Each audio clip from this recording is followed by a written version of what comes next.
coming right there. All right, hey guys, welcome to Tactical Tuesday. I hope you guys can see me. This is the part where you guys say, I can hear me now, or you can't hear me, or whatever it is, right? So, right, let me know if you guys can hear me, and we'll be good to go. Let's see, maybe, definite, maybe, nope, I got a Warrior shotgun, I got a donut eater. I hope you guys, anyways, I hope you guys can hear me okay. We're going to roll this live stream anyways.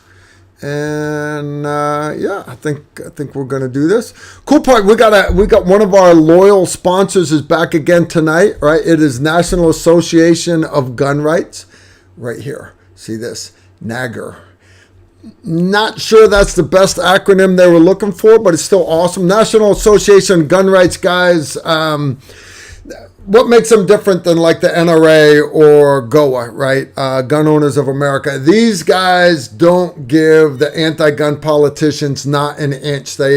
Because they know if you give politicians an inch, they're going to take a mile. So these guys have a no compromise policy on anything when it comes to defending your right to bear arms. So they don't cut any backroom deals like the NRA's been famous for doing, right? They pride themselves on never compromising. So anyways, I'm big on that. So National Association for Gun Rights, and they're not asking for your money. They're not. All they want you to do is, hey, go to our YouTube channel and subscribe. It's free. So just like you subscribe to Tactical Rifleman, at least I hope you guys are subscribed. It doesn't matter. YouTube's still going to unsubscribe you 3 or 4 times a year. Go to National Association for Gun Rights and click subscribe, and that lets them know that you're supporting me and that I'm supporting them, which is cool because I appreciate them supporting me here, help me do this live stream here. All right, so anyways, good stuff. I got a bunch of great stuff planned for you guys tonight. We're going to do another giveaway, another knife giveaway. If you guys aren't familiar with the knife we're going to be giving away, it's Victorinox. I think that's how you say it. Basically, the guys that make the Swiss Army knife.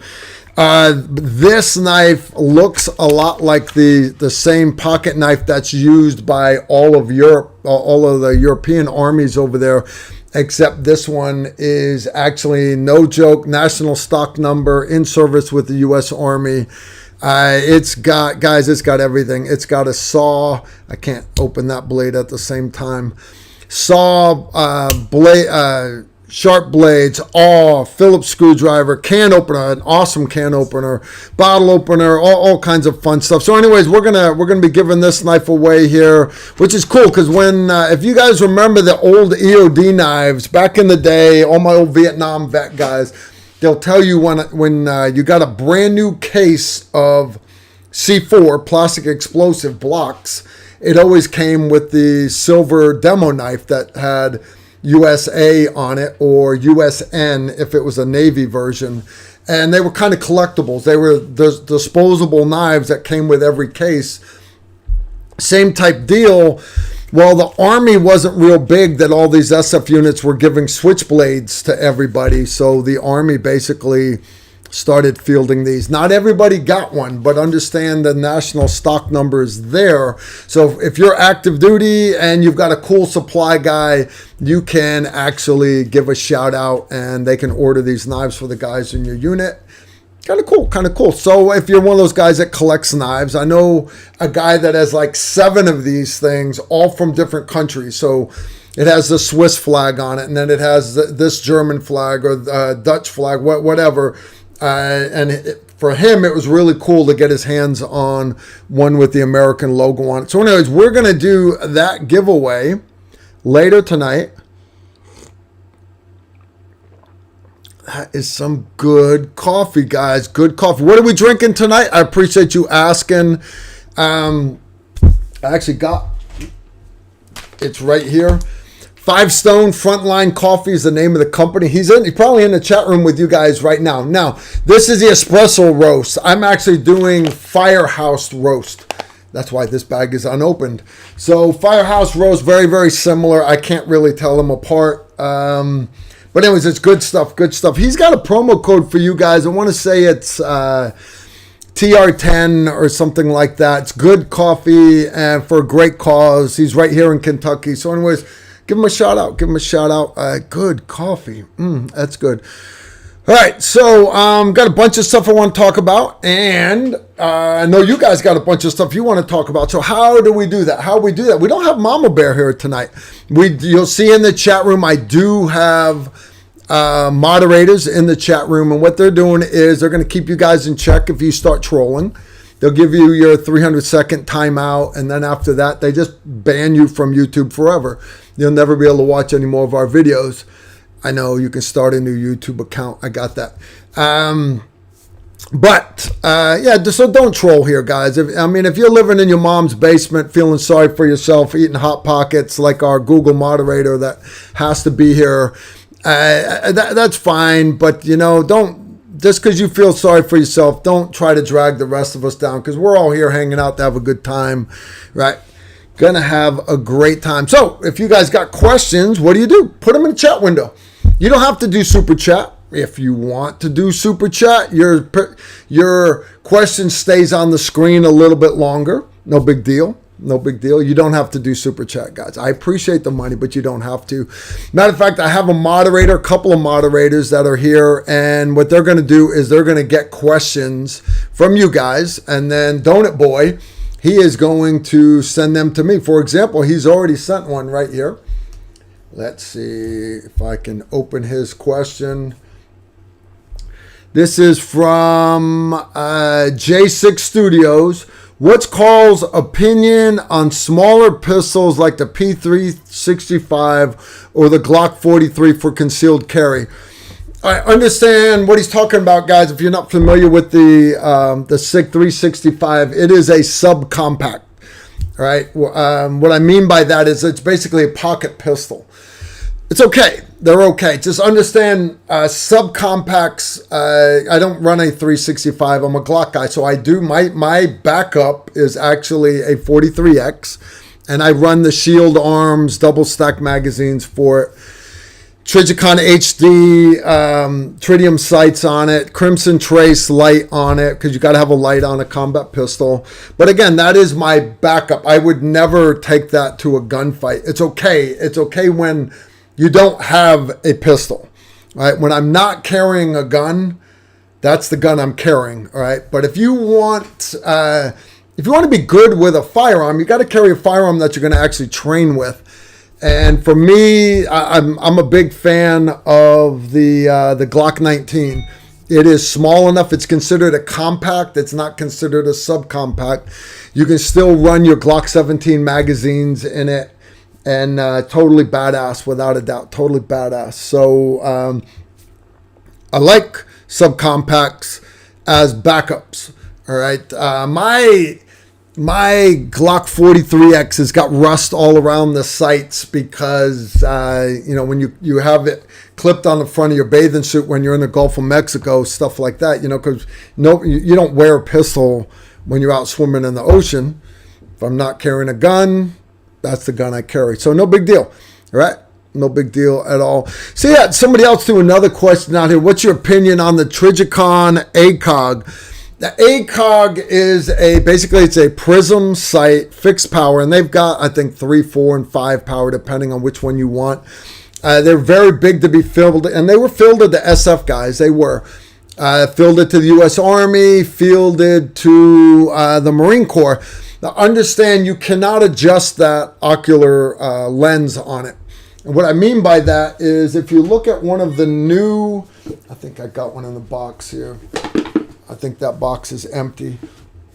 Anyways, if you look at a lot of the new micro prisms, like this one by Primary Arms, 1X, but they also make a 3X. They make 5Xs, all this other stuff. But the cool part about them is, let's see if I got one here on the table somewhere. Man, I got optics everywhere. You can actually dial that ocular lens. And why that's important is not everybody is that young 21-year-old Marine that's got perfect 20/20 vision. So if you're a little older like me, I'm 54 years old. I'll be 55 this summer. My eyesight's not what it used to be. So I need a optic that I can adjust that ocular lens on, unless it's a red dot. You know, you guys know I love my EOTech. My EOTech is awesome. Holographic weapon sights are great. Red dots on pistols are great. But if you were going to run anything with any kind of magnification at all, you got to get a scope. Especially if you're a little older, you got to get a scope that has got the ring that you can adjust for ocular focus, left and right. And you can't do that with the ACOG. So for what the ACOG is built for, which is something that a Marine or Ranger or a first ID infantryman cannot break, literally the ACOGs are bomb-proof. They are proven time and time again in combat zones. But they're, my eyes, I'm not an ACOG guy. Man, that is some good coffee. Good coffee indeed. All right, I hear Donut Boy dinging my phone again. Let's see, I already got that one. Let's see what he got here. All right, Ray S. If we're checking up questions, hey Carl, wanted to know what you would start with if you're looking for accurizing the AR-15, how much accuracy is good enough and what are the trade-offs? Actually, that's a pretty random question. No, actually, it's not. It's a good question. Understand, for a combat gun, I've got to have reliability first. It has to go bang every time I pull the trigger. But on top of that, I need accuracy. So a lot of your high-end guns, they pride themselves on being very reliable and semi-accurate. In order for you to make an AR-15 or AR-10 a tack driver, you have to tighten the tolerances up on it. You can't have any tolerances at all that are going to bleed more gas or less gas depending on whatever mood that bullet's in. It has got to be insanely tight tolerances, and that's great for like a 3-gun match or precision rifle match. I used to compete in like the MGM Ironman. I would shoot heavy rifle class, which had to be a 308 rifle. And I competed with a JP Enterprise side charging 308, basically an AR-10. That gun was insanely accurate, but I had to go home and clean that gun every night. I might only, because it's a 3-day match, I might shoot 100 rounds each day, but literally I had to clean that gun every night. Didn't have a dust cover. The tolerances were so tight on this gun. There's no way I would take it in the combat. So the best way to accurize a gun right off the bat, you got to start with a good barrel or you're wasting your time. Start with a good barrel, and then you've got to have a tight gas system that will consistently bleed gas the same every time. That's important. That's why the gas impingement system makes for more accurate guns than a piston system like an AK, because it is easier to regulate the gas in the gas impingement system than it is with a piston, right? And that's why when Delta and everybody, and then the Marines with their M27, but when Delta went with the H&K 416 with the piston, because they were going short barrels and they knew they were going to be running suppressors. They weren't worried about accuracy. They needed a gun that would go bang all the time, every time. And so they got away from that gas impingement system, went to a piston. They weren't looking for accuracy. You need accuracy. You've got to go with a insanely tight gas system on it. And that's why bolt guns are more accurate than gas guns inherently, is because you've completely taken out any of the variations in chamber pressure from the gas system. Any variations in chamber pressure in a bolt gun are from variations in powder charge. How accurate was that ammo? You don't have to worry about your gas system. So anyways, it is what it is. Great question. Start with a good barrel and then look at a really good gas system for it. Decent questions so far. Enjoy having you guys here. Without further ado, Donut Boy, question. Carl, all hell breaks loose here in America. Choose one, AR-15 or AR-308, and why? You know, I used to say, because you guys know I'm a 308 guy, I like the option of being able to do subsonic, everything else. I used to, hey, I'm going to take a 308. I'm going to take a 308. But because to me, 308 was everywhere all over the planet. I could find 308 ammo anywhere. And the reality is as I've traveled the U.S. and I've asked people and I've actually been in gun stores and actually looked at stuff on the shelf, guys, the planet is blanketed with 5.56 ammo. Literally everywhere. You can go in any police station. There's 5.56 ammo everywhere. You break into a cop car, there's 5.56 ammo in every cop car.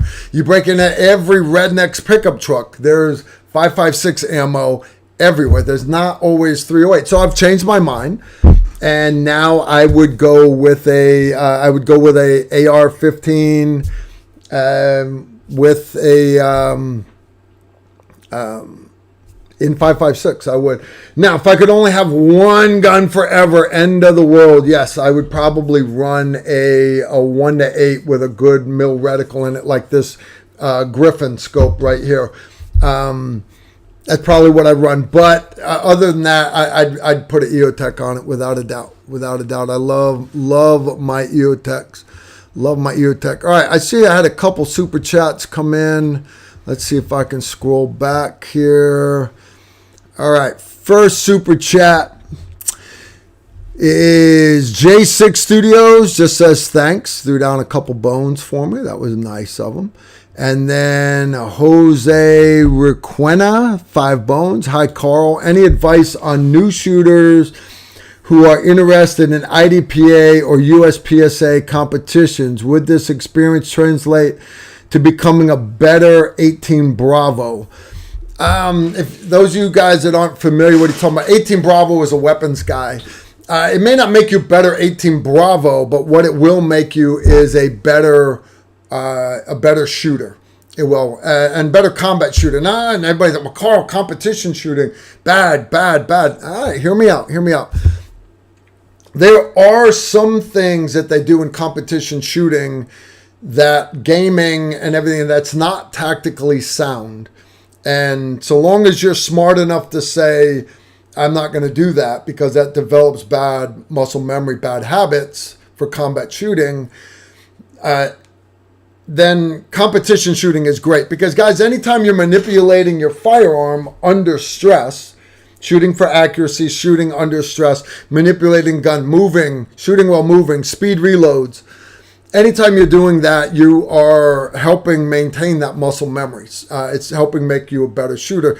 So you just have to have the presence of mind. For example, I'd have the pro shooters, Benny Cooley, Matt Burkett, guys like that would be like, hey, Carl, you're awesome with a rifle. You suck with a shotgun. If you would try this, break it up on your shoulder and load 4 that way, you could shave a couple tenths of a second off your reloads. And I'm like, hey, I appreciate that, but that's gay. I don't mean as though that's homosexual. I mean, like, that's not tactically sound. And what I mean by that is they can stand in front of that cardboard target, a row of cardboard targets, and reload that shotgun completely.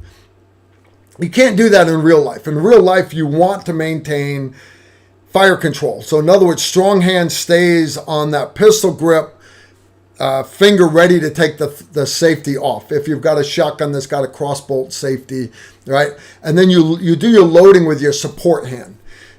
Because if you had it up on your shoulder and you're loading strong hand, if you've only got 1 round in the gun, when that bad guy comes in the room, you can't even shoot that 1 round.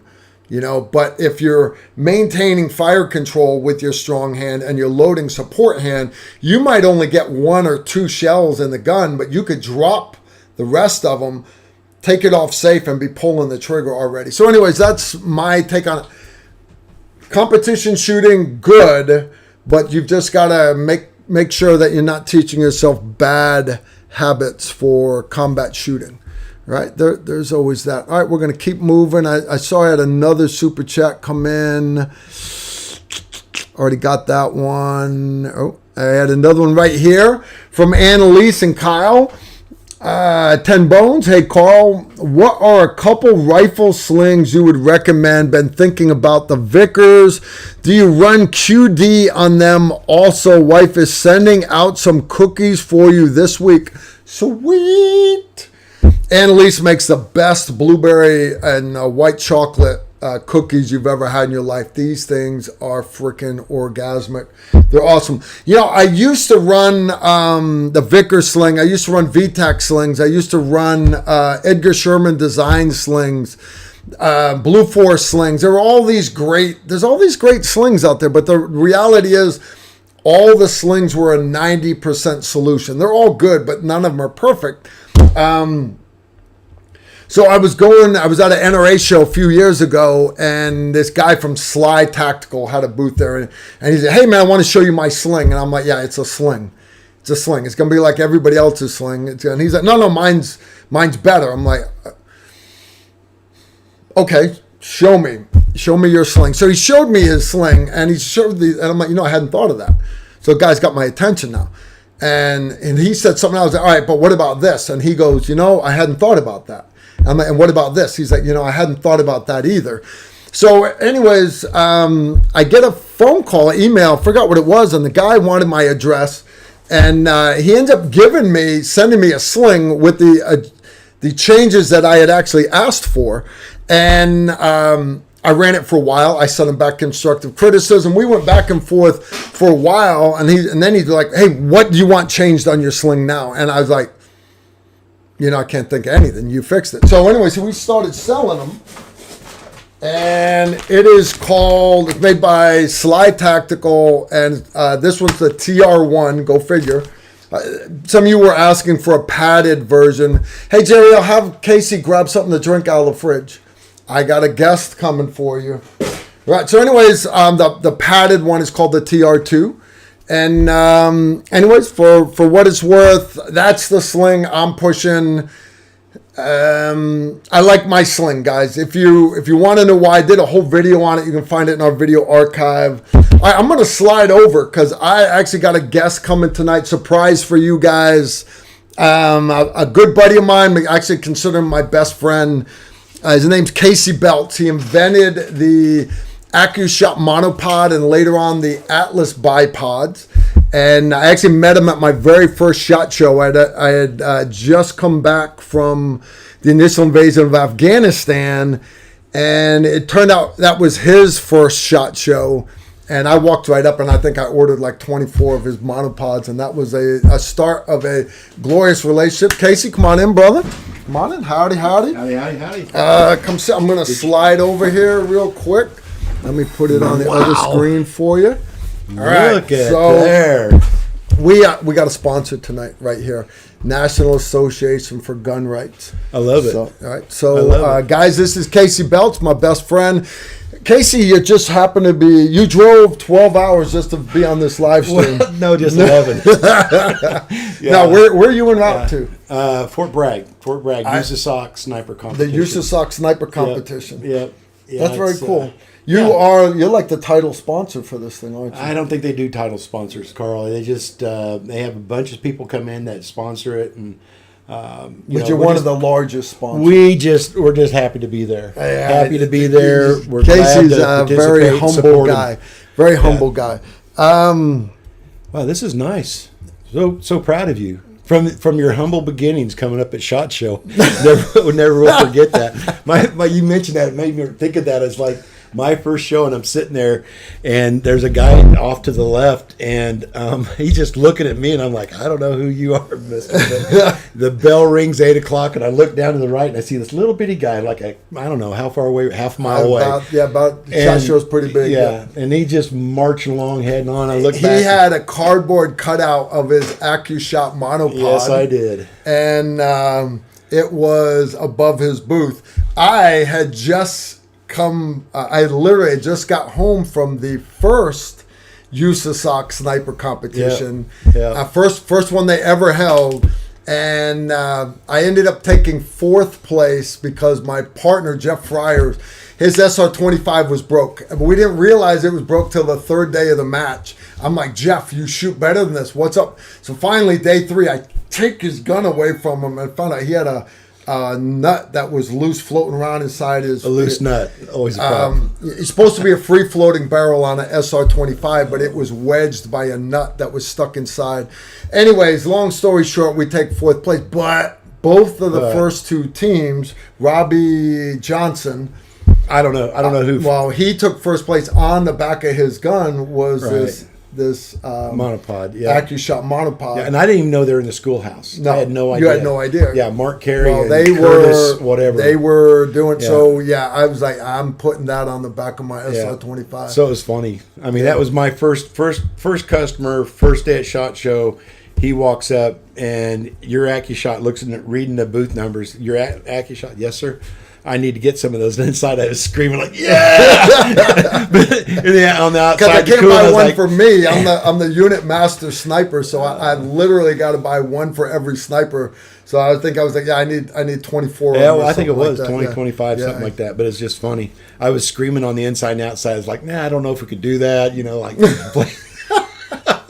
Yeah, it's pretty funny. And then to make it better, I went to go put it on my SR-25, and it was the wrong size. He had one that was too tall and one that was too short. So you ended up making. He made another one for me that was middle height, right? And you called it the BT5 or BTO5 for 5th group because I was a 5th group guy. Yeah. Yeah, so, that's so funny. Man, that was a million years ago. Yeah, it seems like it. Dude. Yeah, and I never will forget the prototype I gave you, right? I gave you a prototype. Is this going to work for you? And you're like, oh, I love it. It's great, blah, blah, blah. Time goes by, and I said, Carl, where's that prototype back? Oh, a guy, he saw it. He liked it. He wanted it. I gave it to him. And I'm like, okay, I didn't know any better. All right. And then we were working on something. I don't know what it was. You're like, well, what's the prototype going to cost for that? And I was like, no, probably, I don't know, $1,500 or something. And you're like, what? Wait a second. What? I just gave that away. You're like, Casey, I gave away that monopod. That was expensive. Yeah. I'm like, don't worry about it. But you got it back. I don't know who had it, but you got it back. You sent it to me. It was funny. Did you finally get it back? Yeah. You pulled the strings. That's it. You I'm going to be an Indian giver. Yeah. I'm going to be an Indian giver. No, I don't know what. Maybe you got him a production one or something. I don't know. Hey, real quick, we're going to do a giveaway tonight. What do you got? And this is made by, how do you pronounce that? Victorinox. Victorinox. Basically the Swiss Army knife guy. Can I participate? This is a knife that's used by like almost all the European countries, their armies, but this one has got US on the side of it. Got this sexy blade. It's got a sexy saw. Man, it just goes on and on and on. There's all kinds of great power tools. And I didn't know they were doing anything like that. Yeah. Because they're the ones that make the Swiss Army knives. Yeah. That is. And anyways, guys, it just goes on and on and on. There's all kinds of good stuff here. We gave one away last week. We're going to give another one away. It's got a lock and liner lock on the main blade that I think is very cool. We're going to give this away tonight at what time is it? We're coming up on 7:30. We're going to give it away at 8 o'clock. But how do you win this knife? I appreciate you asking. In the chat window, you have got the right. Donut is awesome. Why? Because Donut is awesome. Donut is my moderator that's babysitting, taking Susan's place tonight. So anyways, it's a great knife, guys. I have my own personal one actually sits here. Dude, this is one of the originals. My box is bigger than your box. But, this is Swiss made. Yeah. Swiss made. Seriously. I mean, it's a high quality cool. knife. No, yeah, that's nice. So anyways, we're going to give it away at 9 o'clock. But if you want to be entered, you just got to put 8 o'clock. donut. What's up? I said 9 o'clock or 8 o'clock. I thought you said. I'm sorry, 8 o'clock. We're gonna. Thank you, Case. Oh, we're gonna give it away at 8 o'clock. You got to put donut is awesome. You can do it up to 3 times. If you do it a 4th time, it gets you popped out. So you only got to enter once, guys. You only got to enter once. And I see Karen even put Donna is awesome. That's so cool.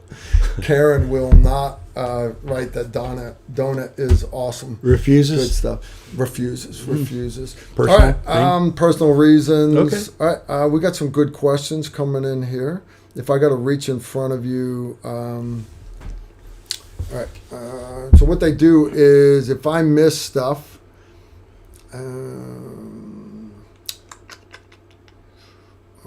All right, next question is from Vin Dalsey. What does Carl think about compensated pistols? I mean, if you're compensating for something, you're compensating for something. No, seriously, if you're running a compensator on the end of your barrel, that's fine for competition and everything. But understand, guys, 9mm does not kick that bad. It really doesn't. It just doesn't kick that bad. I'd rather have it threaded. By you adding more length to the end of that barrel to run a compensator, you're making your draw slower because you're making the length of your gun longer. But honestly, guys, if you're running a threaded barrel anyways for putting a suppressor on it, why not put a compensator? So I'm not against them, at all. I just personally don't run compensators on any of my pistols. Not against them at all. All right, next question. We already did that one. All right, here's one. Call question. Please explain firing from an open bolt condition.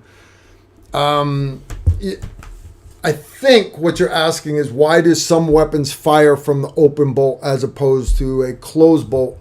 Those are guns that are primarily, for example, your 240 machine gun and the saw, and even your Uzi, fire from the open bolt position. And the reason why is those are weapons that are designed to be fired primarily full auto, right? And if you're going to fire it full auto, understand that barrel heats up very, very quick. And then when you stop shooting, what happens? You've got an insanely hot barrel that is now heating up that chamber, which is in turn heating up that casing. And what ends up happening is it ends up cooking off the gunpowder. And now you've got a runaway gun because it cycles that next bullet in. And then that one gets too hot. So by it stopping at what they call the open bolt, it doesn't put a round in the chamber to get hot until you actually pull the triggers. And what that's doing is it's allowing cool air to flow into the chamber directly, dissipates more heat, and that casing is actually held out on your feed tray. It is not, it's not getting heated up at all until you actually pull the trigger. So that's my primary reason why I believe they do it. You know anything different, Casey? No, I say you're right. I hope that's what he was asking. I hope that's what he was asking. Yeah. All right, next question, open bolt. Any updates on the ATS Carl Warbelt, and can you see the prototype tonight? First, you can't see the prototype tonight because it's already packed up in my vehicle. I'm getting ready to go do a private class for John Rich, that country music guy. We did a live stream down at his bar. And I've already started packing the vehicle. My gun belt's already packed up in there. I apologize. I promised you guys I would have it, and I'm a terrible person. I can live with that. As far as when they'll be ready, the Kydex inserts for the 5.56 mag pouch, there's a shortage of Kydex, believe it or not. Who would have thought? But the inserts, Kydex inserts have to be molded a certain way. They've got to have Velcro on the back so that they will stay, so you don't pull your magazine out to go put it up into your gun and there's a big Kydex thing over the top of it. You understand that would be bad. I told them we're going to sell the belt as a whole, complete. It'll come with a med pouch in the small of your back, tourniquet pouch on the front. It'll have the drop piece for your holster. It will have a double pistol pouch. It'll have 2 separate AK pouches. I like the AK pouches better than the 5.56 pouches because you can fit AK mags in them, and you can also fit 5.56 mags in them. You can't put AKs into a 5.56 mag pouch, but also it gives you a little more space on the AR mags, so it makes it quicker for you to go in and out with them. And then it comes with a dump pouch also. It's pricey, guys. You know, none of my stuff is cheap. I'm spoiled rotten. Just ask my wife. She'll tell you I'm spoiled rotten. I got another ding. Who's this one here? We already did that one. Those are super chats right there. All right, so that's Annalise and Kyle. They actually threw down some bones. All right, we got to go. I hate this thing. Technology's killing me. All right, no.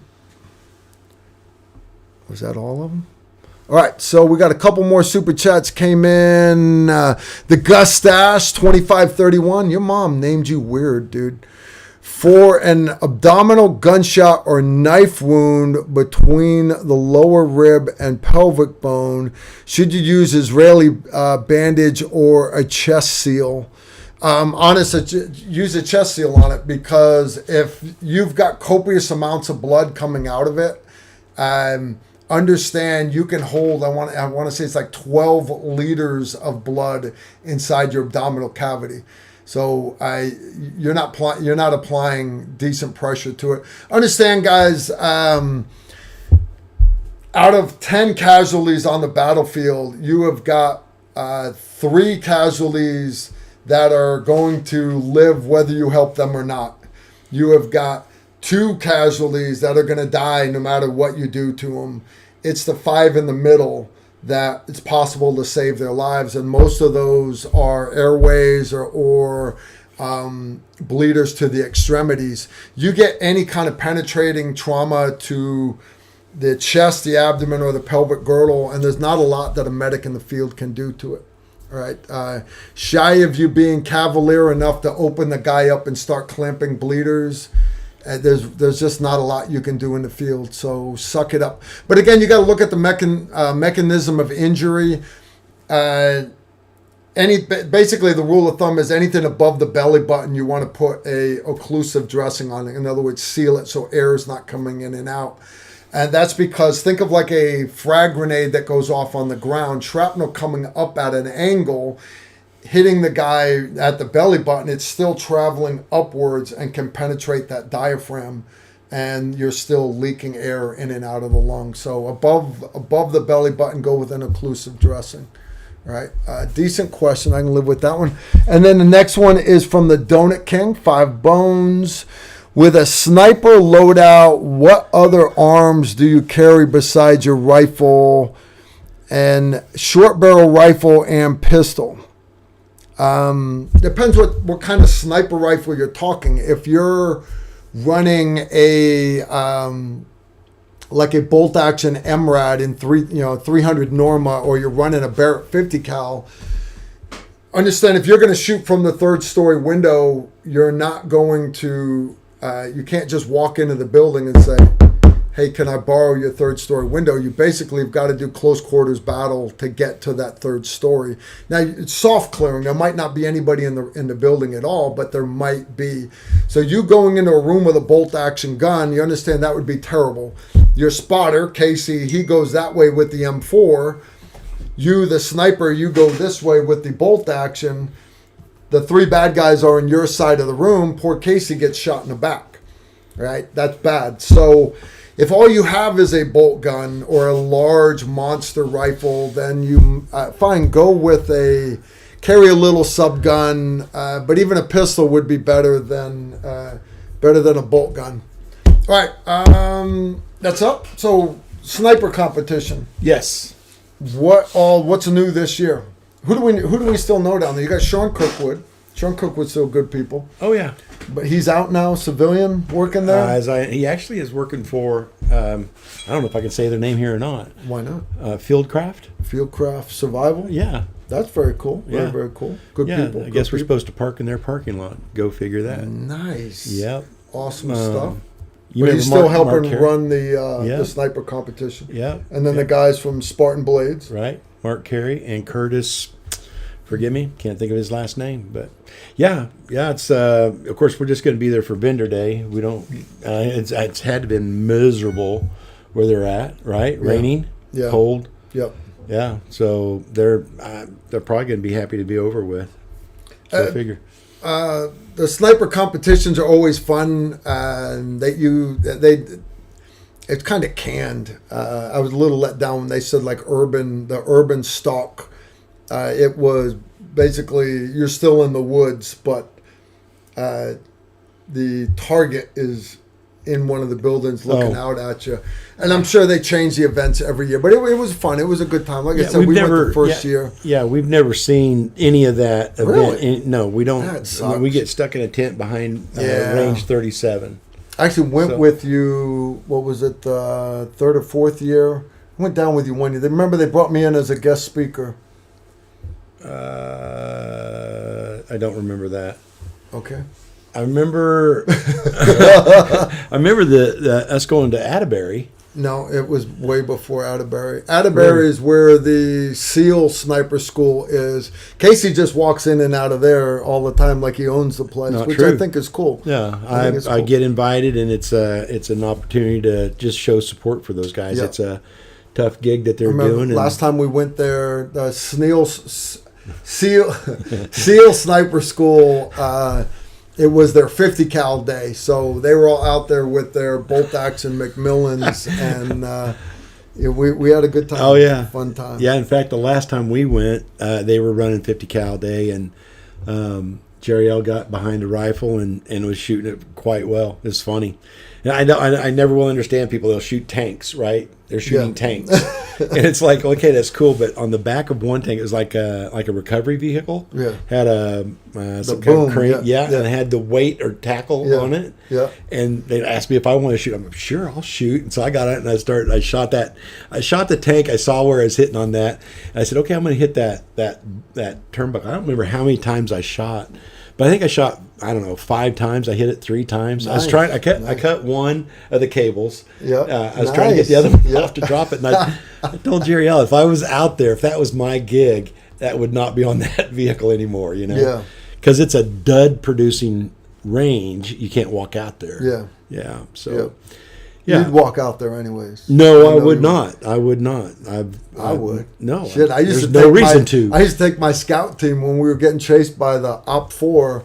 We'd go hide in the impact area because we knew they wouldn't follow us in there. Right. You had a reason to do it. I have no reason to go out there. You got that. That's fair. That's fair. Yeah. All right. We got more here.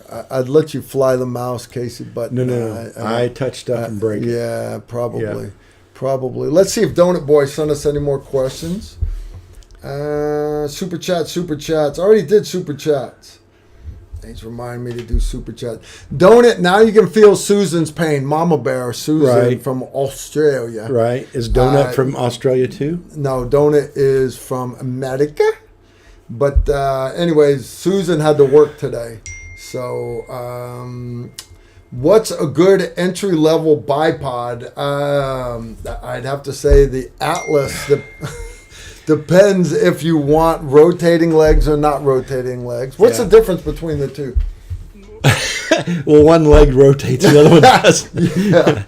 Yeah. No, seriously, as far as you say entry-level bipod, I sell a lot of Harris bipods, and I'm not a very good businessman. But Harris makes a good bipod for entry level. If you're just getting into rifle work, it'll certainly hold your rifle up. And I tell people to spend the extra money and buy ammunition. Learn the trigger, learn the rifle. And when you get to the point where you need a better bipod, then by all means consider the Atlas. But the Atlas is it does things that the Harris doesn't. That's what set us apart. And once you start moving up in that technical type of field craft, then it starts to have some really good value. But if you're just getting started, spend the money on a Harris. Buy an actual Harris made in Barlow, Kentucky, I think. I had the privilege of meeting Mr. Harris, but he's dead now. But he makes it's a good bipod, and the fact is that you'll get your money back. You get ready to trade out, for an Atlas, you can get your money back for that pretty much, at least half of it. So, and I will say as a footnote to that, Atlas bipods resell on the used market for about 85% of their retail value. So, Atlas bipods carry their value pretty good. That they do. Yeah. I told you we met because I was buying the monopod for the back of the gun, monopod. And so when me and Casey, we become friends, and he's like, I got this idea for a bipod. And I was like, I've already got a bipod. We've been running Harris forever. And he's like, yeah, but mine's better. I'm like, okay, cool. So anyways, he sends me one, and same thing. It was great. I ran it on my SR-25 over in Iraq. I'm actually combat testing this thing for him. Like, I like this, let's do this.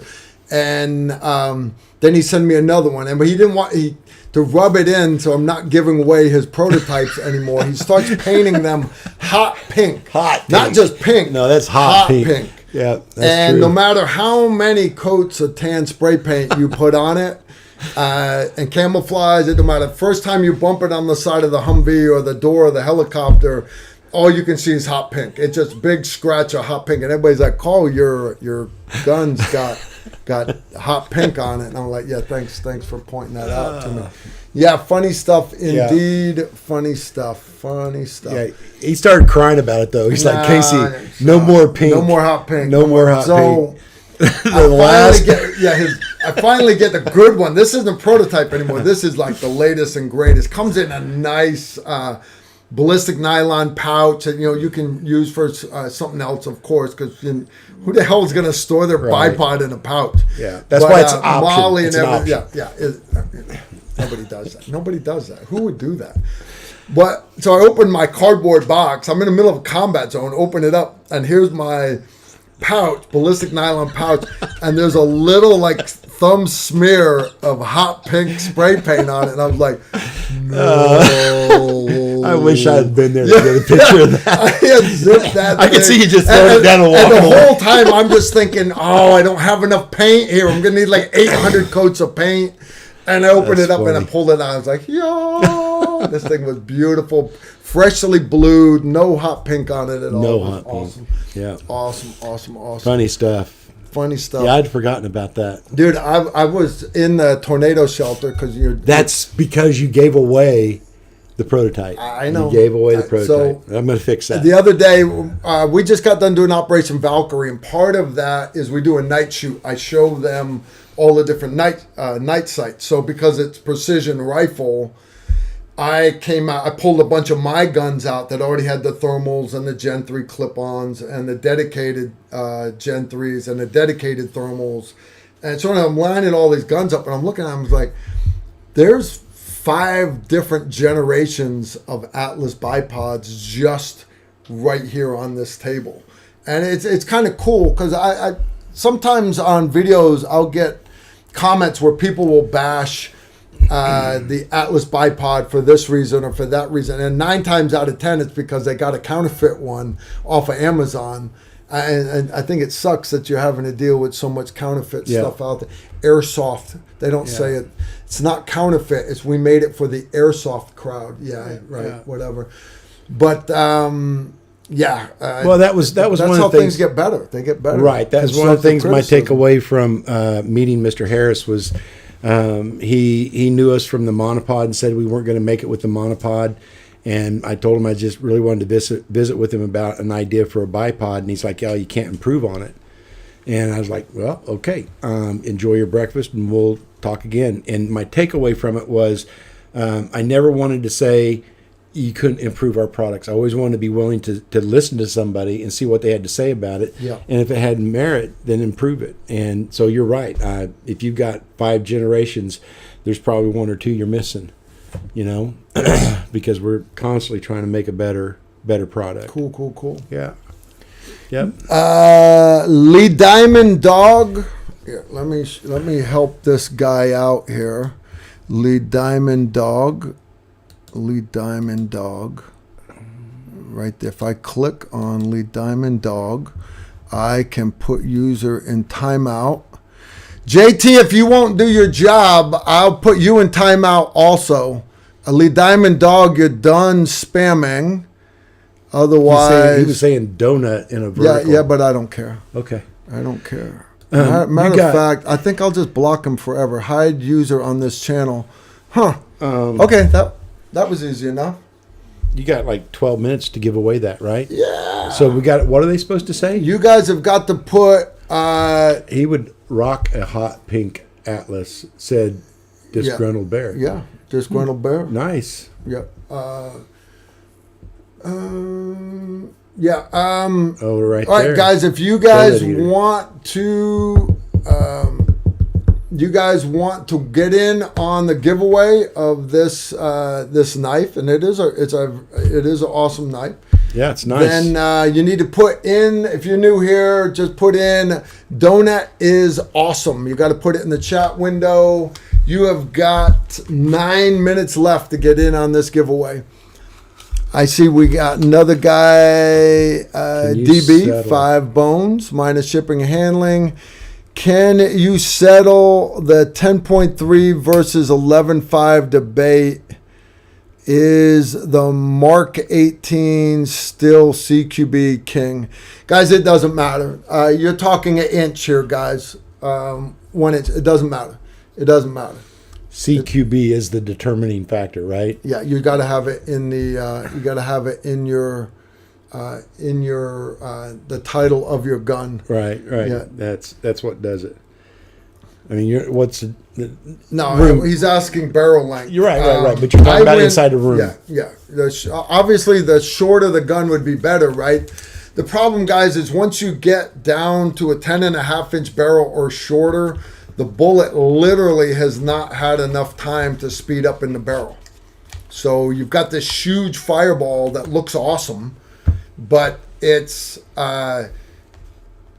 it looks awesome, but you haven't sped the projectile up enough. You might as well just hit the guy with an ice pick. You're shooting the guy with 22 long rifle. That's what you're doing. It is a 22 caliber projectile, is it not? 22 caliber projectile, and it's not going fast enough to give you good rifle round cavitation. Yeah. So you might as well just be shooting 22 long rifle. I know it looks badass on the range when guys are shooting it, but you need to have 10.5 is the shortest you want to go, guys. I have guys that'll show up to class with a 5-inch AR barrel, 5-inch. In 5.56? In 5.56. And they've got this huge fireball, and it looks so cool. The guns don't run reliably. Right. So now they got a Jam-O-Matic, but it looks cool. And that's awesome. And their gun weighs as much as everybody else's because they put all the GWiz gadgets and stuff on it. There's no need for all that, guys. No need. I would say the one you have with you. Donut is awesome. Wow, there's a bunch of guys. How are you gonna choose the winner? How do you do that? I don't do that. Donut does. Donut's awesome. Donut is awesome. That's an awesome donut. How do I sign up for this? You got to put in the window, donut is awesome. Can I do it on the keyboard here? Yeah, right there. Yeah. No. Type it right there. Right there. How do you spell donut? No, hey, you got to click on it first. Oh, never mind. I'm not going to do that. I'll make this thing go backwards somehow. Dude, just type it in. Donut is awesome. Okay. You guys, you understand, if Tactical Rifleman wins this knife giveaway, I'm in such trouble. Okay, I'm out. I'm not going to do that. Casey, I'll give you mine. Here. No. I don't even know how to back out of that thing. I'll tell you what. You slip away. Yeah. Slip away. Yeah. Don't. Not. Can I play with no this? No touch. No. No. Awesome stuff. Yeah. Hey guys, while Donut's sending me more questions, I just want to say we're actually in April. I'm less than 2 weeks away. I'm going up to SIG Academy up in New Hampshire. You guys saw the video I did of the next generation squad weapon for Textron with their case telescoped ammo. That stuff is terrible. It's prototype. If they ever work the bugs out of it, I'm sure it will be awesome. But for right now, it's a good thing. Who's this? It was dropped. Textron. The SIG 6.8 this is one of their casings. It's got the steel base on it because it would literally, that high chamber pressure would just tear a brass casing apart. Tear it apart. So, anyways, I'm excited about it. They have invited me up to do a review of their submission for the next generation squad weapon. I hope you guys are going to be as excited about this video as I am to see it. So they're down to 2 right now. General Dynamics, they have a bullpup, which is basically, it looks a lot like this, except it's 6.8. It's not 6.8 SPC, but it has a polymer casing, again, with the stainless steel base on it.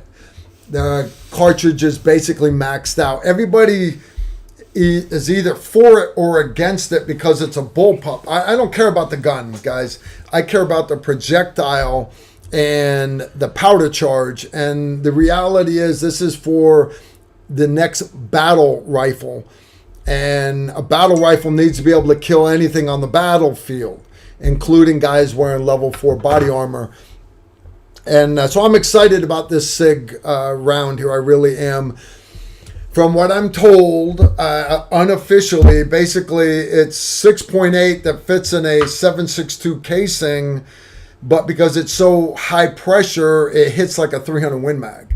That's awesome. That's a big deal to me. That's a big deal to me. So I'm excited about seeing it. And again, I'll get you guys a video as quick as I can. From there, we go straight off to Texas. The 11th and 12th of April, Refuge Medical is going to be doing their Essential Responder course. You can sign up at refugetraining.com. If you use code TR10, that saves you 10%. And then the 13th, I'm teaching Combat Pistol 101. 14th and 15th is Pistol Carbine. The 16th is, Carbine Zero Mastery. Where you'll master your point blank zero, holdovers, hold unders, everything out to 300. And then 17th and 18th are Advanced Pistol Carbine. So we're going to be in Texas for a couple of weeks. After that, I've got to go recon the Patreon course where we're going to hold that at. That course isn't until November, but I got to figure out a spot where I can go and do it. Donut, you got 3 minutes, man, and then pull a winner for me if you don't mind. I'd appreciate it. So anyways, guys, if you're interested in signing up for any of these classes, go to our calendar at tacticalrifleman.com. I've still got a few slots left. And Donut is awesome times 3. That works, right? Monkeys. Yeah. Monkeys. Yeah, I kind of screwed you guys. I told you this Friday's video last Friday was the Mac v SOG one. It wasn't. I don't even remember what it was. I think it was a shoot and drill or... No, it was... I did a review of the movie Save It Private Ryan. Oh. Just a movie review. Nothing crazy. So I apologize for that. I was wrong. This Friday's video is the Mac v SOG video. So Rick Lamb, old Sergeant Major Rick Lamb, he collects uniforms and stuff. Oh yeah, He's you a told historian. me about that. All the way back to like the Revolutionary War. He did videos for us going all the way back to World War I. Well, the one that got the most feedback was when he started talking about Mac v SOG. So I had him bring all his Mac v SOG stuff here. We filmed another video just on the Mac v SOG uniforms and gear. But to help him out, I brought John Stryker Myers, the guy that literally wrote Cross the Fence. This is Susan Britcher's book for her husband. I actually had John Stryker Myers sign it for Susan. Hopefully, Susan signs up for all of my classes, and she keeps getting bumped because of COVID restrictions in Texas. So I move her to the next class, her and her husband, and then the next one, and then the next one. Hopefully, eventually, the Britchers will be able to come to the U.S. We'll see. Good stuff. And so anyways, Mac v SOG video is this Friday, guys. Drum roll. That's kind of when all that secret squirrel stuff started happening. Oh yeah, behind the fence. Yeah. That's the whole. John Plaster, remember that name? Yeah, John Plaster wrote the third book down. I actually had John Plaster and John Stryker Myers sitting here. Here.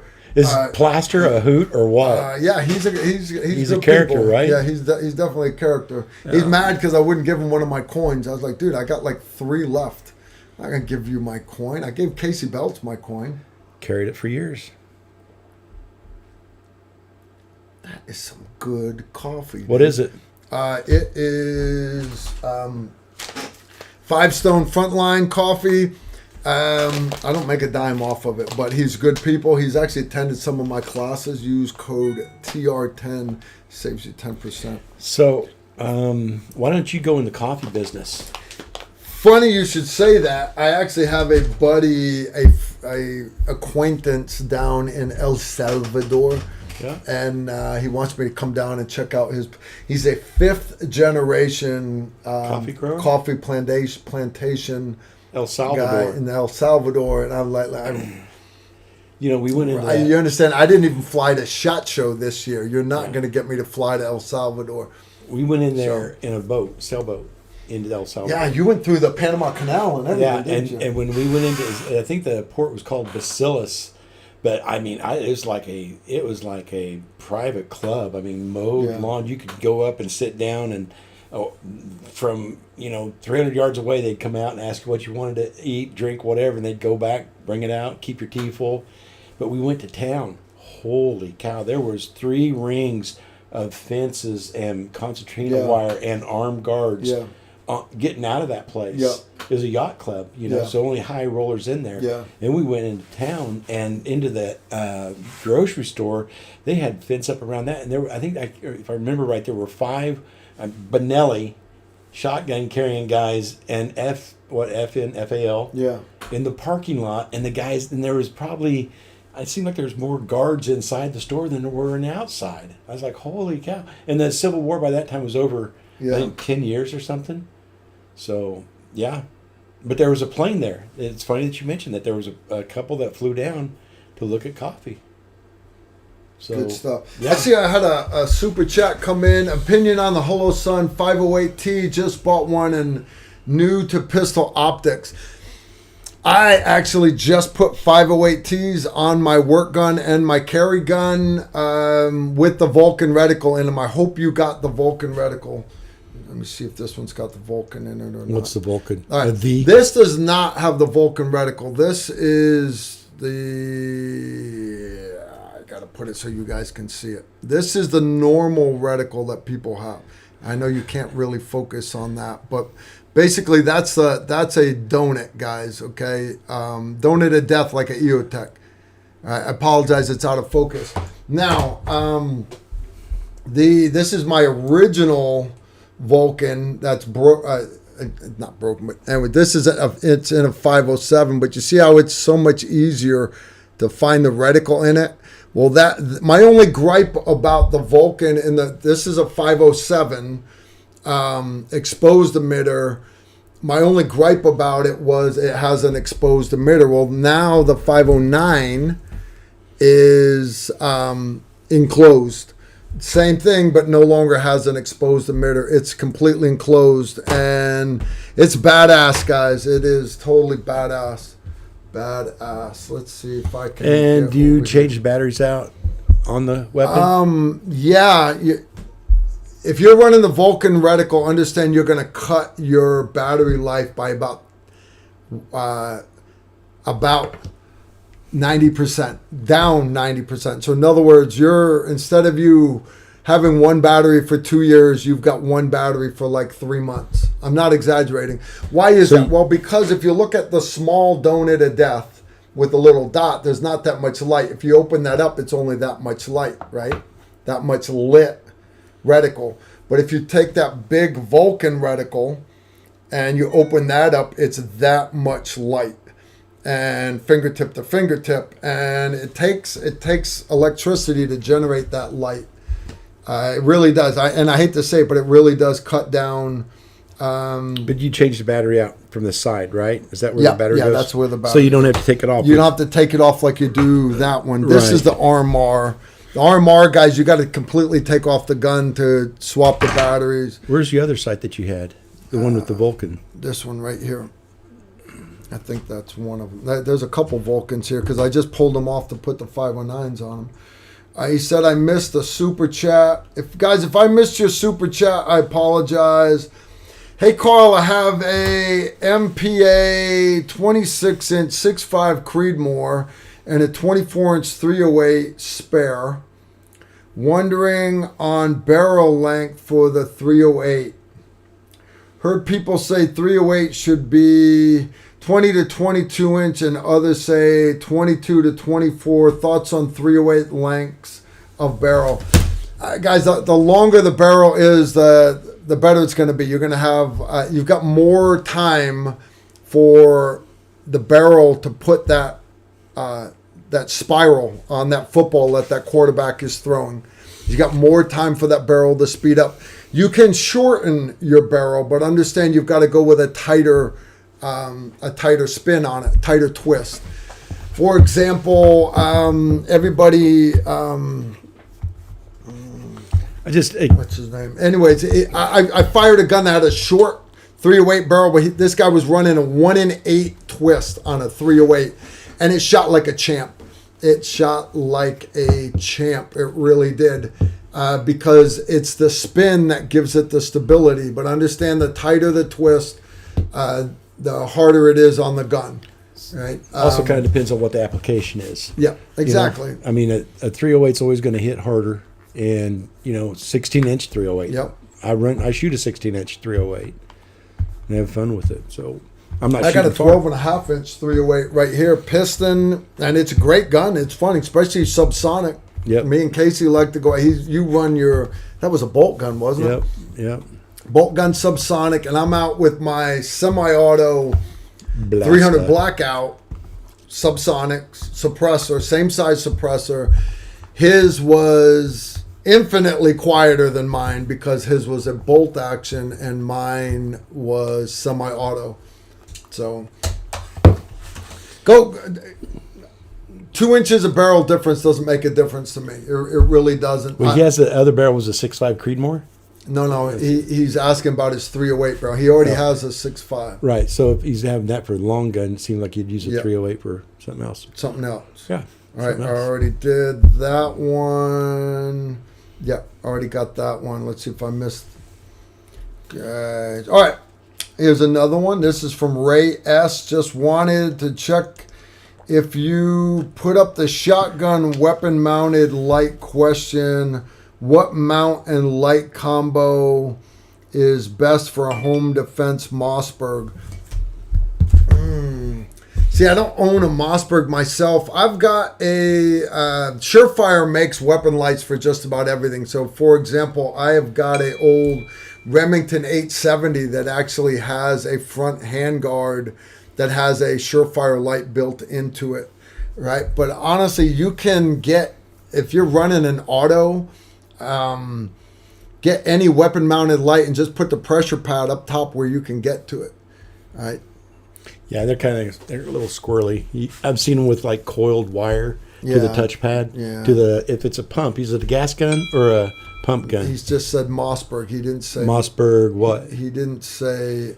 We got to know this stuff, right? I don't need to know it. You don't need to. I don't. All right.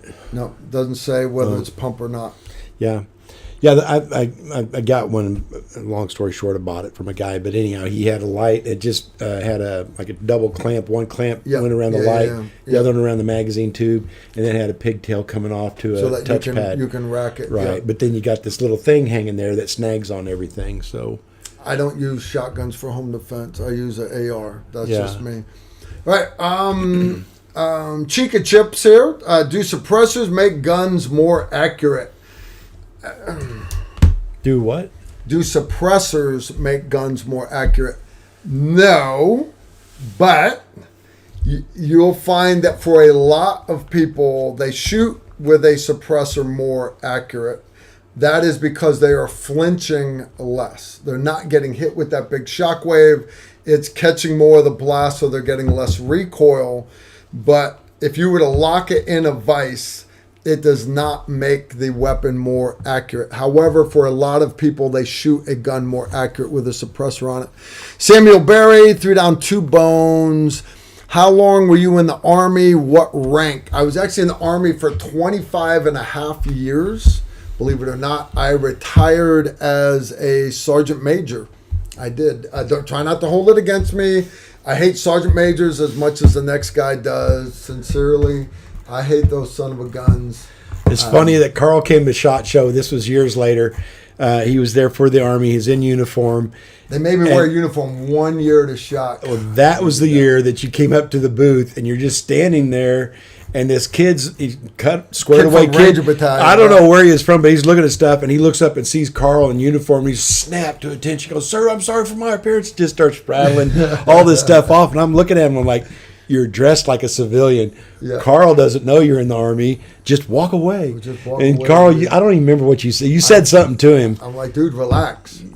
No, you did not. You said something about straighten up that mustache too, or something. You gave him some crap. Did I really? Oh yeah, you put it on. Yes, no you way did. I did that. You said something. He walked away, tail between his legs. It's sad.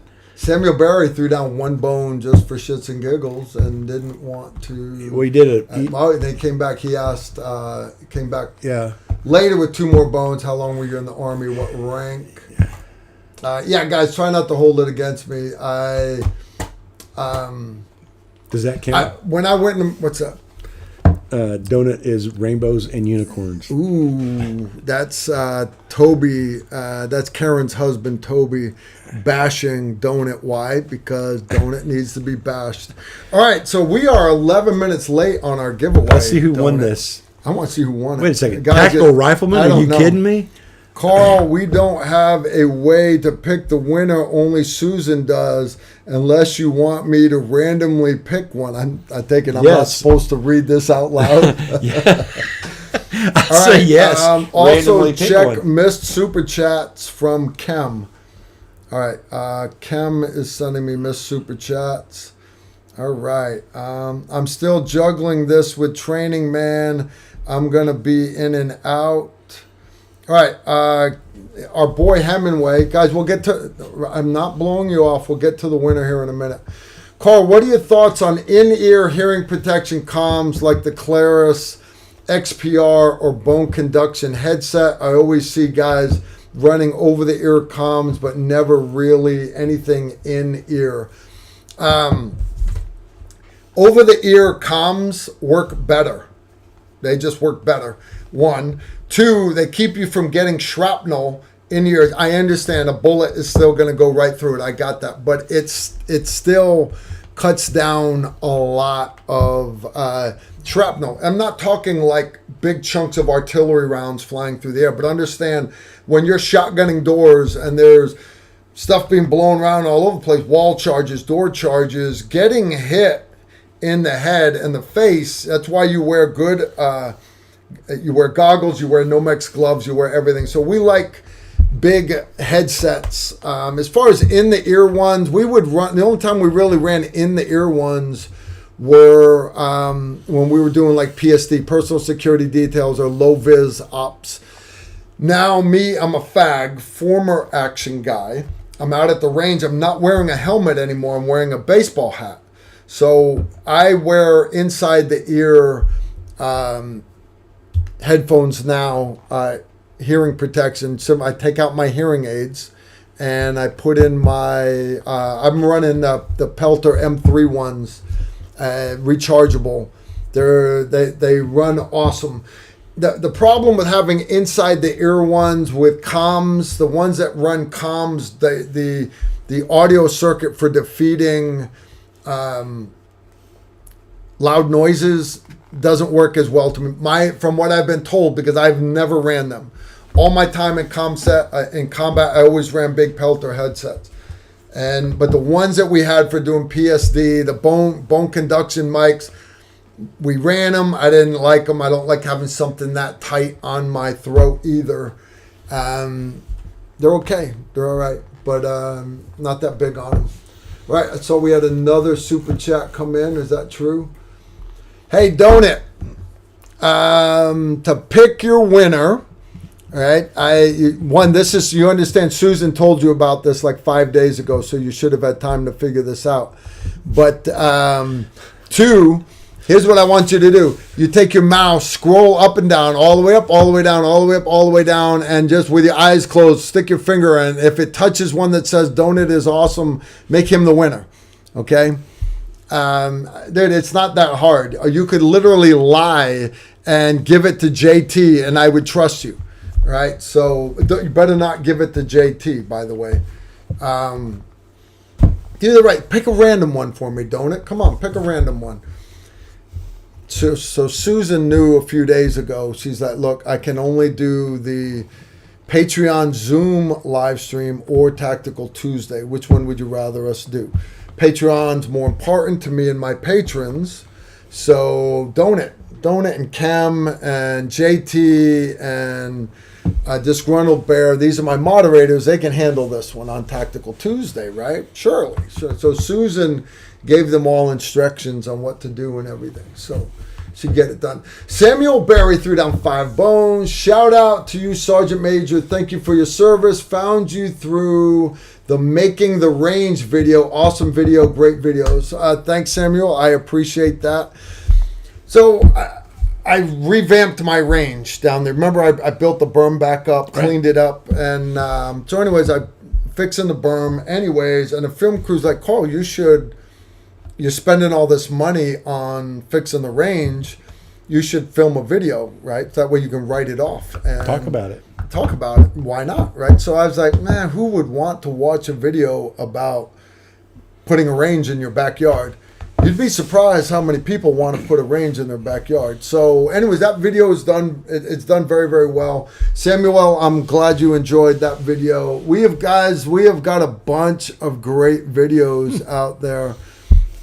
Message deleted by Hammer 6, chemistry student. Yeah, Hammer 6. I don't know what you did to piss him off. Message deleted by chem student. Get him, Chem, get him. Can't believe you just put Hammer 6 in timeout. That's all right. The cool part is I you didn't do can it. unblock people. Yeah. I can unblock people. I'll unblock Hammer 6 someday. Hammer, you know I love you, dude. You know I love you.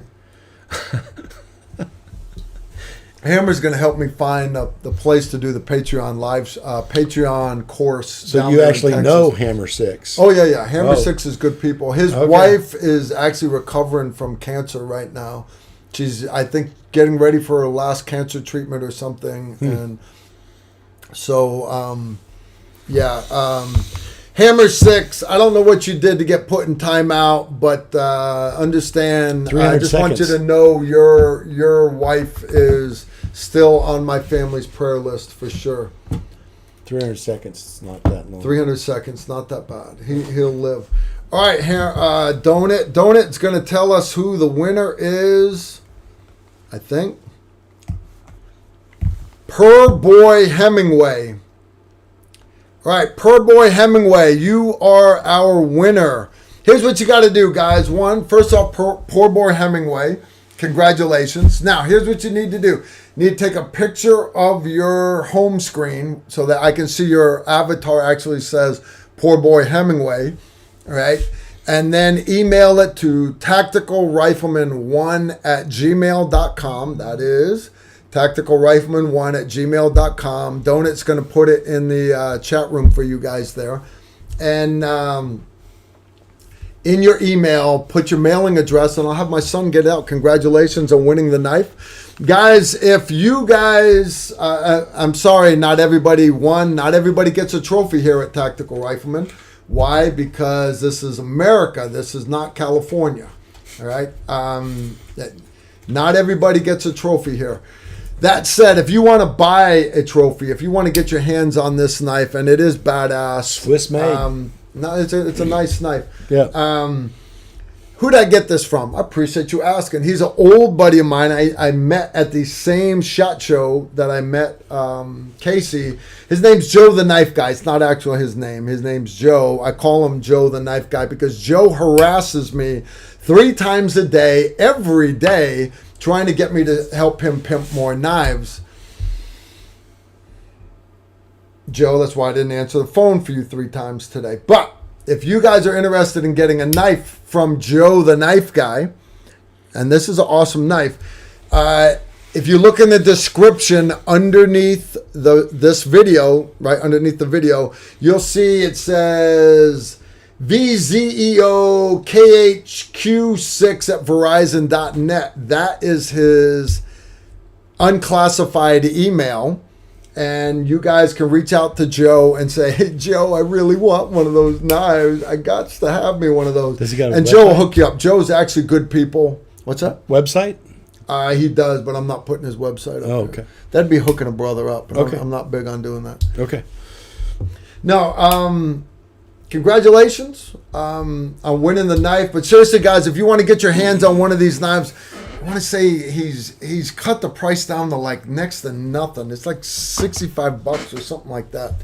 It's got a good feel to it, like a rubberized. No, dude, it's a good quality knife. That's like some. Dude, I grew up as a kid with everybody had Swiss Army knives, and if you had a real one, it was Victorinox, right? Grew Is that up how you say privileged. it? What'd you have? You I had a had stick. nothing. I You had a stick. You grew up with and a stick. rock to sharpen it. Yeah. Yeah, I grew up privileged. That's me. Yeah. Yeah.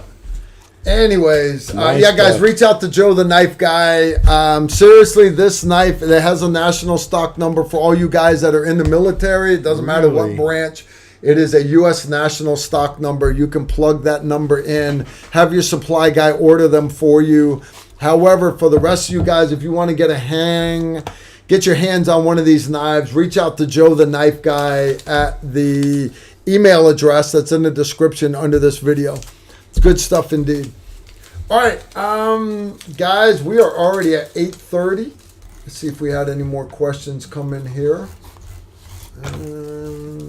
Thanks, Donut, for doing that. I know I don't give you enough credit for all the hard work that you and the other moderators do.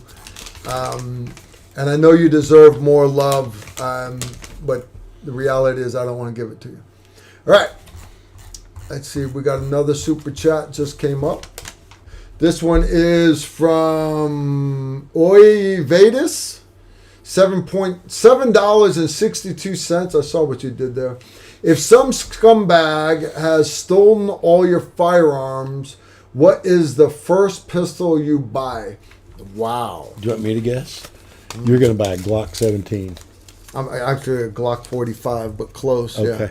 I'm a Glock guy. I understand, guys. I'm a Glock guy, so I'm gonna go with probably a Glock 19, a Glock 45. What's a Glock something 45? like that. Glock Is that the 22? 45, No. Glock 45 has the slide length of a 19, but the handle is the same length as a 17. That's my work gun. That's what, and I just Longer I slide, found like shorter handle. little longer handle, little shorter slide. It just fits good in my hand. It does. Sorry, brother. Man, that would suck. Somebody steal all your firearms, huh? I hope you catch the guy, and I hope you know some of the cops, and you can get the guy off on a technicality so he doesn't serve any time, and then you can make it personal. I pity the fool that ever steals anything from me. It's gonna be slow. There's your it's gonna guy. Be slow. Hammer 6. Hammer 6 is back. He's Sweet. back. He got out. What's he say? Keyboard died. Keyboard now I died. have to use touch screen, and then I get banned? ? Yeah. Life Sorry, brother. Keeps moving. I don't know You're why. back. I don't know why he put you in the timeout. Maybe it was transition between keyboard and touch screen. I don't know. I don't know. He's back. Don't take it personal, guys. If you get put in timeout, it's not that big a deal. I gotta put this knife right here for the giveaway. You want to send him yours instead? That would mean more. If you sent whoever that was yours instead of that one, it would mean more to him. He'd be like, I actually got the tactical rifleman's knife. He'd like that. How about no? Just an idea. Hey, look, you got a flying fish. Heather fly fishes, threw down $10, and she's got a blue turd that's flying through the air. Oh, thank you, questions. Heather. No question. No question. Heather never has a question. Heather's awesome. Heather is actually up in Alaska right now. Heather, I hope you're staying warm up there. Heather, I'm looking forward to seeing you and Phil W. on our Patreon Zoom live stream. So that Patreon Zoom live stream, what day is that, Heather? That's coming up this week, isn't it? I think it is. That would be crazy. Now, Patreon Zoom live stream is, for all my patrons out there, it is Sunday night at 7 p.m. The cool part about the Patreon Zoom live stream, it's kind of like this live stream, except we do it as a Zoom conference call. So not only do you see Hammer 6 and Heather Flyfishes and all these guys here, Kem, you can see their faces and they talk. We hold a big conference call. It is almost like in person. It's a great time. We have a great time. Thank God for COVID, right? Thank God for COVID. Everybody mastered Zoom. Zoom. We actually had somebody ask if they could just apply for a job through Zoom. And you said, as a matter of fact, you can, but not here. You can. Not here. My daughter actually, she getting ready to graduate nursing school. Nice. She had to do a bunch of online applications for jobs. She wanted to get a job in Nashville. Anyways, long story short, a lot of the interviews were video recorded first, then follow up with Zoom, and then after that, literally, she got offered a bunch of jobs. She got her pick, and when she took one job, and then one that she wanted that wasn't available, they called back and said, hey, we got a slot for you. Nice. And she said, sorry, I've already given my word to this other company. Big deal, and I'm there. Big deal. Yeah, I guess she's such an awesome person. No, really, it's going to pay off long run, because even the one that she told that to, they have more respect for now than they did. It was a lot more money. It'll come around. It'll be all right. It'll be all right. Money's not like that. It's not like Dad's getting any of that money anyways. Just because I paid your whole way through medical school, it's not like she put up for a lot. Though. It's not like I'm gonna get any of that. I'm hoping she will nurse me back to health when I die. So, or when I get close to dying. Thank you very much. All right, next one. Which is it going to be? I'm here. Heal me! I'm here for you, Dad. As they close. Oh, Dad, you're flatlined. Well, let me just hook that lead back up so your heart rate shows back up. Beep, beep. All right, this continent. Your mom named you weird also, $5. So I'm happy my smiley face crying is still protecting and watching over you from above. He's talking about my emoji right here, smiley face crying. Brother, I appreciate you sending that. I do. I get sent some awesome stuff.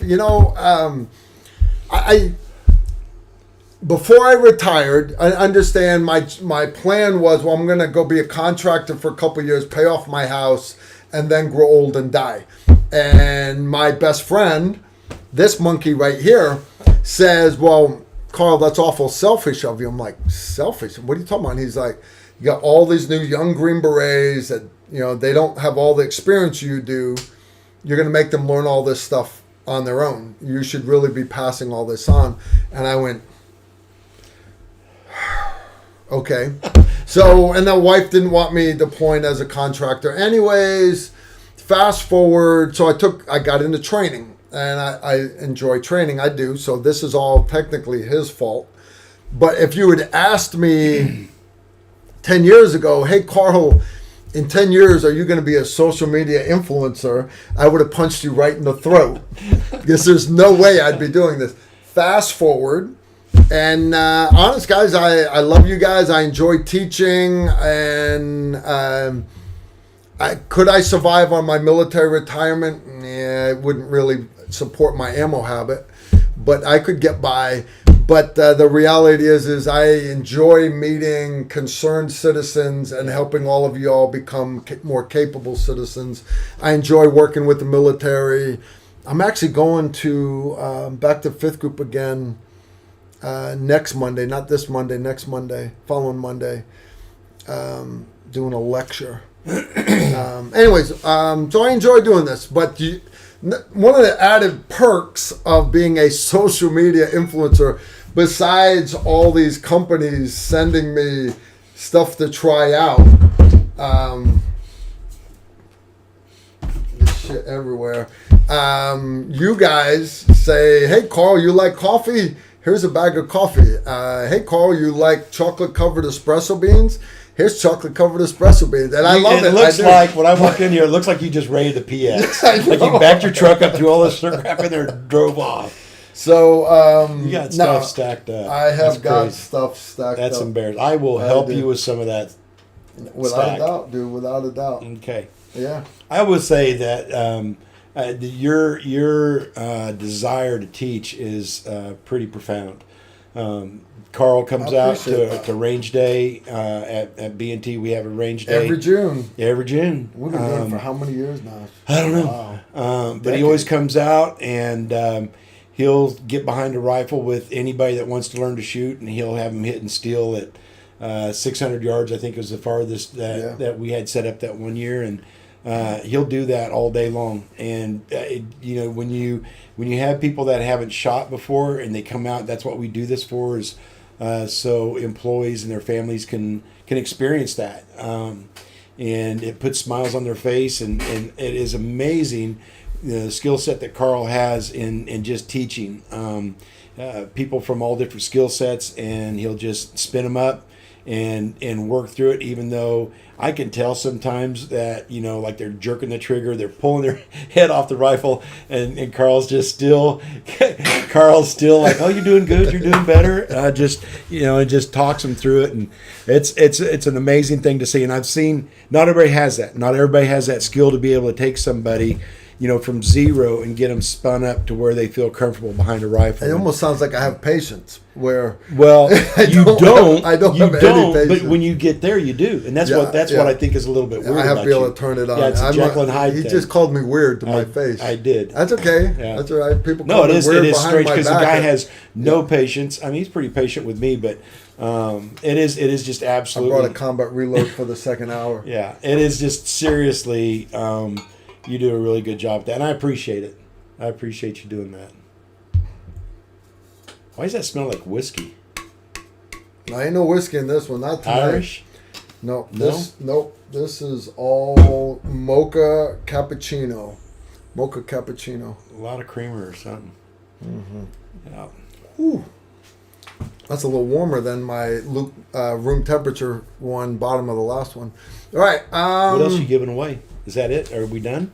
We are. Away? Hold on. We just had 3 more questions come in, guys. I'm gonna knock out these last ones here. Honestly, I have company, so I kind of need to visit with my company. So we're gonna cut this short tonight. KS Carl, did any of your kids show interest in the military? Zero. And honest, I never pressured my kids to go in the military. My daughter was looking at the military when she heard that they would pay for medical school, but and she decided she's just going to let her dad pay for it. Thanks, honey. Love you. And then my son, I never pushed him towards the military, and the rest of my kids I don't claim. All right. I don't know. Don't keep track of them. All right. Question. Hi, Carl. Do any of your courses include defensive training considerations for primary caregivers, parents, guardians of elderly, guardians of disabled, etc.? Thank you. We start off every class with combat mindset, basically situational awareness, stuff like that. But obviously, what you're looking for, you're not going to get from my tactical precision rifle class. You're not. People that are looking for going deeper down the rabbit hole for situational awareness and things like that. My best class to recommend to you would be our high-risk travel course. That was originally designed for executives going overseas without personal security details, like going to Yemen or Libya to do business deals. Now, to me, what makes them any more important than you taking your family to like Disney World and there being a terrorist attack going on? So we cover how to be situationally aware, how to do surveillance, how to do counter surveillance, because it's easier for you to spot somebody watching you if you know how to do it. So we actually get into that. We cover travel safe, how to fly on an airplane, how to act in hotels, how to act on an airplane in the middle of a hijacking, for example.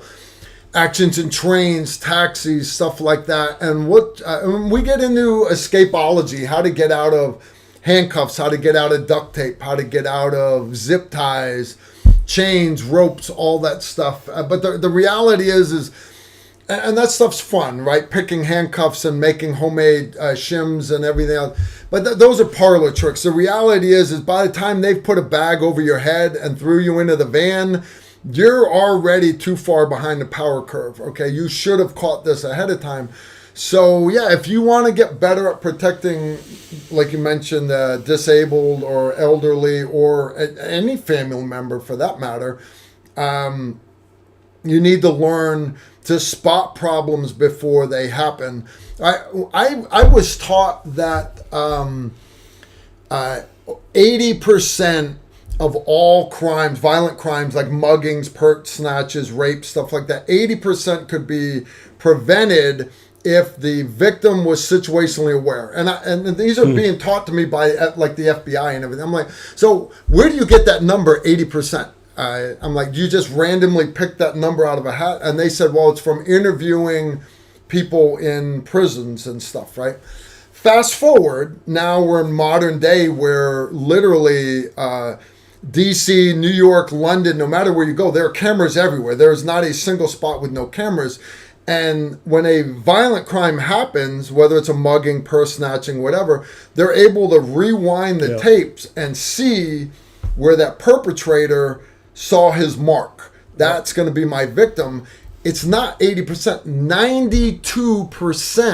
92% of all violent crimes can be prevented or at least interdicted earlier if the victim was more situationally aware of their surroundings. So, staying off their phone. Yeah.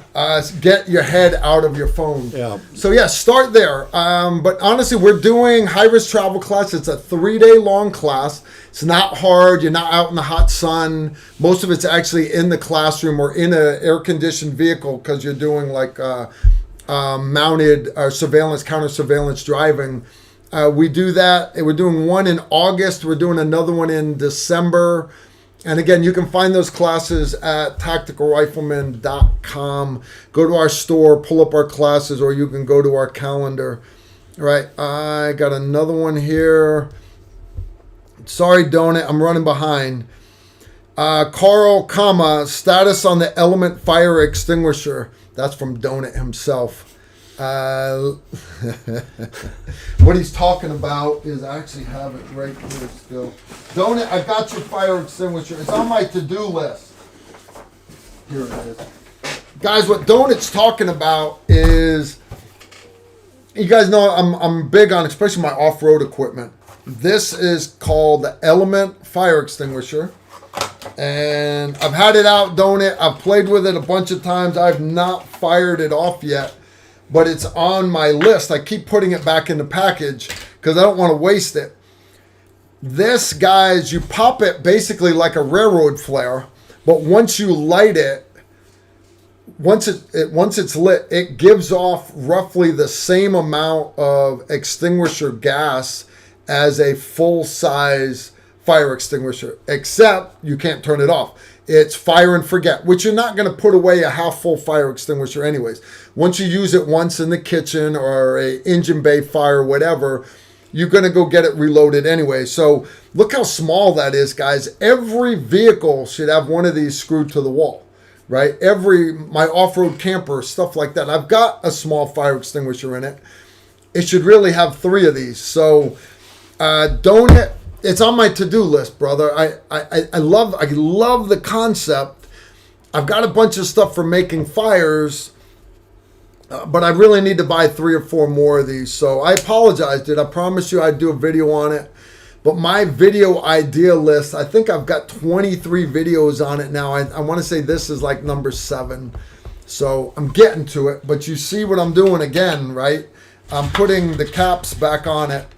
And I'm putting it back in the container, and I'm not going to talk about it again till the next time you bring it up.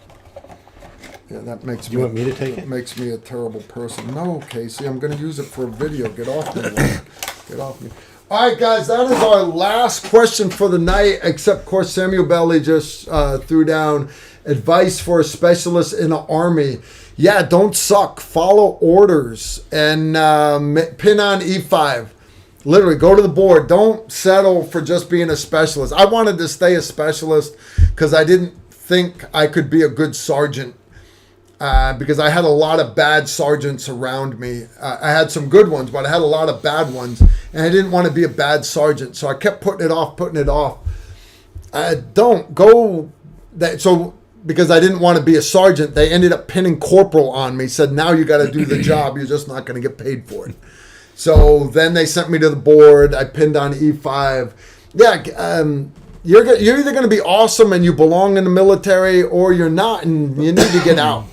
But brother, you're here, which already puts you light years ahead of everybody else in the military. So do great things. Don't suck. Yeah, that's probably the best way to word that. Don't suck. All right. Let's see. I think I'm caught up on super chats. All right, guys. So I'm going to wrap this up again. We've had a decent live stream tonight. I got company. We're actually, my rest of my family is in the middle of a birthday party for my brother-in-law right now, who was the best man at my wedding. I really need to be over there. So, again, I want to give a big shout out to our sponsor, National Association of Gun Rights. The guys, literally, Gun Owners of America are awesome. NRA has been around for hundreds of years. I got that. But National Association Gun Rights, these guys do not knuckle under one bit. They are 100% no to any compromises at all. And they're not wanting your money today. All they want you to do is go subscribe to their YouTube channel. So I want to thank NAGR for supporting us. Yeah, I know. I think I would have come up with a better acronym than that, right? National Association that, right? for Gun Rights. Yeah, I told it like face to face, and they all kind of hung their heads down. I'm like, man, it is what it is, right? It is what it is. But yeah, check them out, support them, and I want to thank them for supporting us at this live stream. Casey, thanks for being online. Thank you. It's been awesome. Let's go do birthday cake. What do you guys think? Does that sound good to you guys? Oh, yeah. All right, so I have got to push a button right there, and then I'm going to say, this is the part where I say to you guys, we'll see you next Tuesday, same bat time, same bat channel. Casey, always a pleasure. Y'all take care and shoot straight. Incoming right there.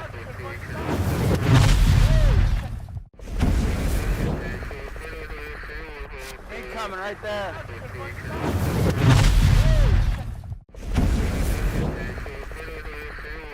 Incoming right there.